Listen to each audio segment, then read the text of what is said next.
అందరికీ నమస్కారమండి. తెలంగాణ రాష్ట్ర వ్యాప్తంగా ఉన్న పెన్షన్‌దారులకు అయితే రాష్ట్ర ప్రభుత్వం అయితే గొప్ప శుభవార్తయితే చెప్పిందనమాట. వీరికి ఆసరా పెన్షన్ కింద అయితే డబ్బులనేవైతే జమ చేయబోతున్నారు.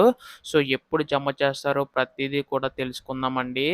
గత ప్రభుత్వంలో చూసుకుంటే ఆసరా పెన్షన్ కింద, ఈ ప్రభుత్వంలో చేయూత పెన్షన్ కింద అయితే డబ్బులనేవైతే పంపిణీ చేయబోతున్నారు. సో, ఎప్పుడు జమ చేస్తారో తెలుసుకుందాం. అంతకంటే ముందు చాలామంది వీడియోని చూస్తున్నారు కానీ సబ్స్క్రైబ్ చేసుకోవడం లేదు. మీరు గనక సబ్స్క్రైబ్ చేసుకుంటే రాష్ట్ర వ్యాప్తంగా ఏ చిన్న అప్డేట్ వచ్చినా కానీ మీకైతే ముందుగా తెలియజేస్తాను. అందుకోసం వెంటనే ఛానల్‌ని అయితే సబ్స్క్రైబ్ చేసుకోండి.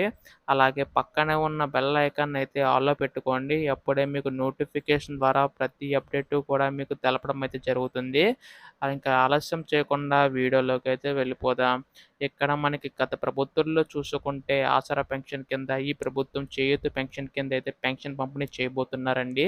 ఇక్కడ మనకి పెన్షన్ అనేది పెంచి ప్రతి ఒక్కరికి కూడా మేలు జరిగేలాగా అంటే వృద్ధాప్య అలాగే వితంతువులు చూసుకుంటే రూ. 4,000, దివ్యాంగులకి రూ. 6,000 చొప్పున మనకి 22,00,00,000 అయితే విడుదల చేయబోతున్నారండి. దీన్ని బట్టి చూసుకుంటే ప్రతి ఉద్యోగులకి ఉన్నవాళ్ళు ప్రతి ఒక్కరికి కూడా మేలు చేయబోతుంది. అయితే అందరికి ఉండే డౌట్ ఏంటంటే, ఈ డబ్బులు ఎప్పుడు విడుదల చేస్తారని చెప్పి చాలామంది అడుగుతున్నారు. ఇప్పటికే ప్రభుత్వం ఏర్పడి మనకి ఇక్కడ 8 నెలలు పైగానే అవుతున్నా గానీ, ఈ యొక్క డబ్బులు విడుదల చేయలేదని చెప్పి అటు ప్రతిపక్ష నాయకులు, అలాగే ఇక్కడ వృద్ధాప్యులు అంటే పెన్షన్‌దారులు ప్రతి ఒక్కరు కూడా అడుగుతున్నారు. సో, దీనిపై కూడా ప్రభుత్వం స్పందించి మనకి ఈ యొక్క వారంలో విడుదల చేసే అవకాశం ఉన్నట్టుగా తెలుస్తుందండి. ఇప్పటికే చూసుకుంటే రైతు రుణమాఫీ సంబంధించి అన్నీ కూడా విడుదల చేసుకుంటూ వస్తున్నారు. ఫ్రీ బస్ కానీ, ఇంకా మనకి ఇదైతే అమల్లోకి రాలేదనమాట. సో, మనకి ఇక్కడ ఏంటంటే సెప్టెంబర్‌లో కొంతమందికైతే వేశారు. కొంతమందికి వేయలేదు.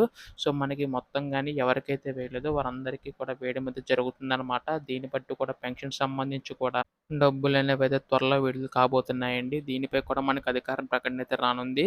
సో, ఇప్పుడు విడుదల చేసిన ఎవరు అర్హులు ప్రతీదీ కూడా మీరు తెలుసుకోవాలనుకుంటే ఛానల్‌ని అయితే సబ్స్క్రైబ్ చేసుకోండి. ధన్యవాదములు. జై హింద్.